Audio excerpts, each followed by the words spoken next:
రోడ్లు ఇబ్బంది పడుతున్నాం అని చెప్పి మనకు నిధులు లేని సమయంలో గత ప్రభుత్వం ఏం చేస్తుందో తెలుసు. ఆ నిధులన్నీ అడ్డగోలుగా వాడేస్తే రోడ్లు వేయలేకపోయారు.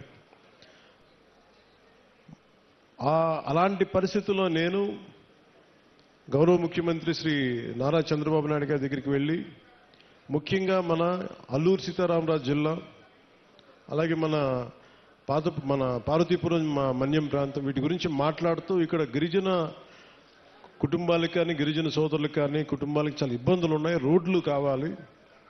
అప్పుడు ఇంకా మనకి సెంట్రల్ గవర్నమెంట్ ఫండ్ కూడా రిలీజ్ అవ్వలేదు. వెంటనే నేను అడిగిన ఒక 24 గంటల లోపు ఆయన ఒక 49 కోట్లు రాష్ట్ర ప్రభుత్వం నుంచి శాంక్షన్ చేసి అడవి తల్లి కార్యక్రమానికి శ్రీకారం చుట్టడానికి చాలా బలం ఇచ్చింది. సో మనస్ఫూర్తిగా గౌరవ ముఖ్యమంత్రి శ్రీ నారా చంద్రబాబు నాయుడు గారికి నా హృదయపూర్వక ధన్యవాదాలు తెలుపుకున్నాను.